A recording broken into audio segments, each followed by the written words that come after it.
Hello and welcome back everybody. It's Complicated Relationships Reddit Stories. Hope you guys are safe and healthy. Now let's see what the story is about today. My wife and I have been married for 17 years and have 2 children. I discovered that my wife has seen not one but many other men for over 1.5 years and was hiding it from me. Now let's hear everything about it in this story. Also, if you like what I do, please give this video a thumbs up and do subscribe to the channel. My wife and I have been married for 17 years and have 2 children. We were high school sweethearts who got married just after college. Our marriage has been mostly solid with no major issues. No splits, no mistreat, no cheating, etc. I've never had much reason to doubt my wife in the past, and I've never snooped on her. I have a high-stress job that requires me to work a lot.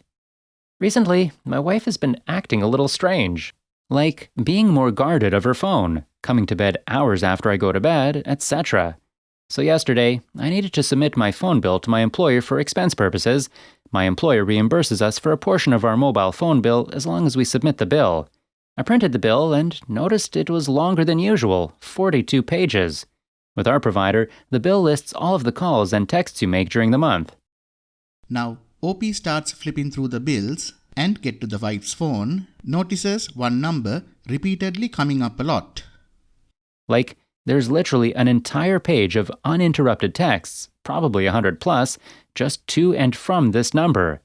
There are multiple entries where she was texting this person until 1 or 2 in the morning, and one day where she texted continuously from 5 to 7. I usually get home around 7, and then again from 9 to 11:30. The number is from an area code in the same metro area as us, roughly 45 minutes away. So, I punch the number into Facebook, and some guy's name comes up that I don't recognize, and my wife has never mentioned this person to me. I call it from my work number, and voicemail states the same name.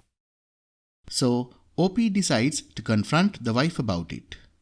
She confesses to having carried on a non-romantic relationship with this person for a year and a half. She said she was lonely and went online to a website for people looking for non-romantic relationships. To be clear, she's had male friends in the past, and we currently have couple friends that are males and females, and I've never objected to her talking to them. But she consciously hid this from me for a year and a half, and during this period repeatedly lied to me when I would ask her who she was texting until 1 a.m. She insists nothing physical happened and that they've never even met in person, and I'm inclined to believe her. She justified it to herself by saying that it never crossed that line.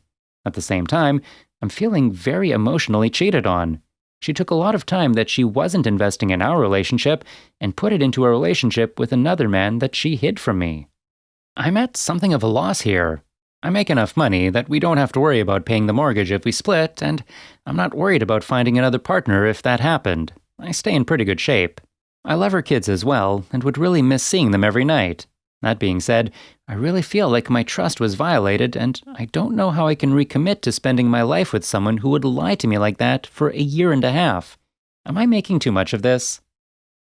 Now, to answer some of the obvious questions that OP should have addressed from the start, he says she's extremely apologetic. Her initial response when I asked her about it was, "He's just a friend."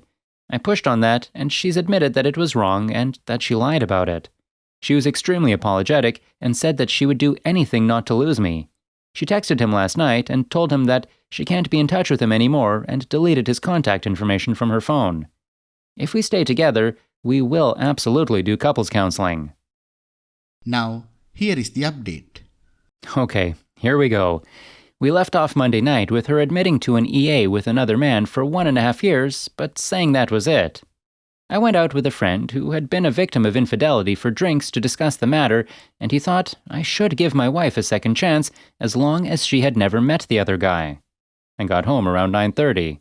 She was sitting with her best friend in the sunroom talking. I said an awkward hi to the best friend, who I am sure knew, and went up to my office. My wife came up 10 minutes later, when her friend had left, and immediately started yelling at me, telling me that I basically needed to get over it. I kind of flipped out, noting that I had known this for 30 hours and was only receiving trickle truths during that period. After we finished yelling at each other, she left. She went into my daughter's bedroom to comfort her. I assumed she left to text the other guy, and I finished up my work and went to bed in the guest room. OP woke up about 1:30, went into the master bedroom, and grabbed her phone. I scrolled through the texts and emails, but there was almost nothing there, as anything older than a day or so had been deleted. I felt horrible. I felt like I needed to be able to trust her, but continued to firmly believe she was lying to me and that there were things she wasn't telling me. I put the phone back in her room and then went back into the office. I Googled iPhone recovery software and saw a couple of results that looked interesting. I went back into the room and grabbed her phone again. This time, she woke up and followed me into the office. I paid more attention to the software this time. I turned the phone into airplane mode, I disabled iTunes autosync, I closed all the programs, etc. I ran the free test, and it came back with 3,500 results, the sixth of which was from the other guy. I paid the $50 for the software and ran the full program. It took about 10 minutes, during which she continually tried to convince me not to look at it. Once OP had the results, he started going through the text messages. The good news was that there was nothing that suggested she and the other guy met. I had been in Europe from Monday through Friday of last week, and there were lots of recent texts. A lot of them were out of line, but none suggested they were meeting. Which gets to the bad news. I asked when they started texting.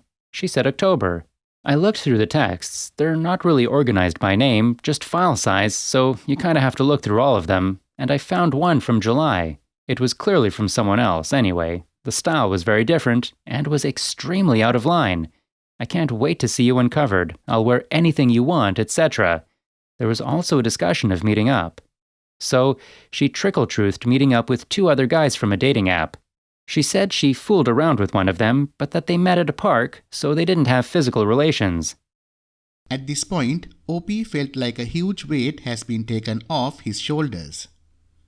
All of the doubt that I could trust her again became irrelevant, and I knew I could move on with a clean conscience. Later that night, she confessed to having relations with the other guy from the dating app one time. Last night, she admitted to meeting up with another guy in Alaska when she went there alone on vacation a year and a half ago. I do believe her that she didn't meet the guy she was texting continuously, given the texts I read, although, given the way the texts were progressing, I firmly believe it would have happened eventually, and that nothing seemed to happen when I was out of town for a week, but it doesn't really matter now. You can guess the postscript. She's been crying her eyes out and begging me to give her another chance. I plan on sticking together through the holidays for the sake of the kids, but we'll be moving out in January. We are going to sell the family house. It's honestly even too big for our family now. There are only 4 of us in a 6-bedroom house. There is absolutely no way she could keep up with the maintenance, and she's convinced something in the house is adversely affecting her health, and I have no interest in living there. We purchased it about 5 years ago because it was her dream house. I wasn't really wanting to move at the time, but she insisted, and I relented after striking a deal with her, which she later reneged on.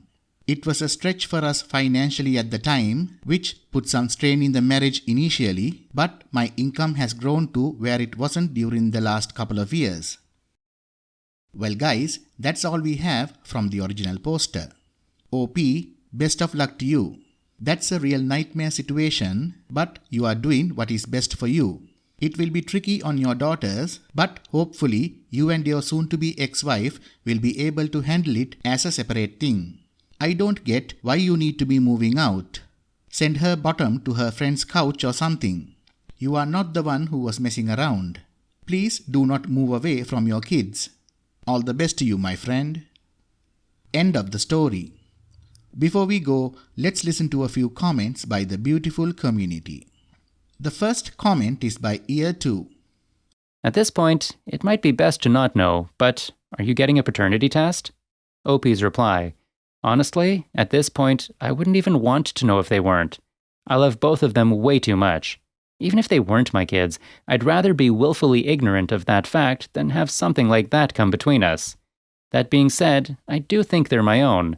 I think I can pinpoint the nights on which they were conceived, both times we didn't use birth control around a time that we were otherwise using it.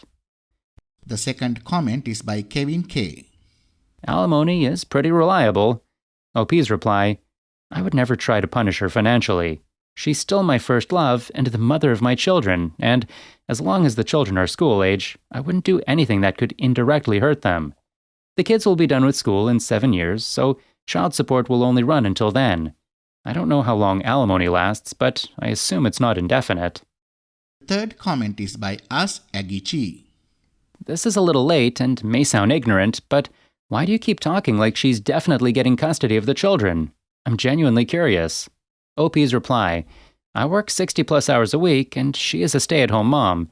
I'm hopeful we could work out some kind of arrangement that results in joint custody. Fourth comment is by Ready for Wine. Wow. Yeah, the amount of lies and BS, and her getting coached by her friend to yell at you? There is no way you can save this. She is just a bad person on the inside. I am sorry, but it's true.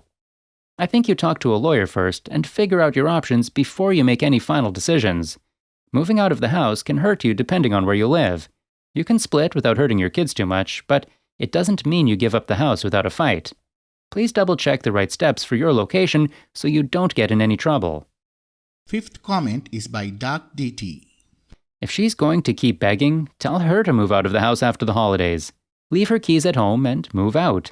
Keep the kids at home and use it as evidence to keep the house and get primary custody. She's so dysfunctional and broken, I wouldn't trust her to not try to turn the kids against you. Sixth and the last comment is by Pete Tron. You are doing the right thing. At least now you know it was a lot more than what she said originally. At this point, who cares about the full truth? You know it's very bad and you can never trust her again. Nothing good will come from giving her another chance. She is just upset she was caught and now her perfect life is ruined. The kids will be better off in 2 functional households than in one dysfunctional one where their father is not respected. She did this. Her actions broke up the family. It's entirely on her. Thank you all for listening. Please like, comment and share the video if you enjoyed it. Also, subscribe to the channel and hit the bell icon so you will be notified when we upload the next video. Take care.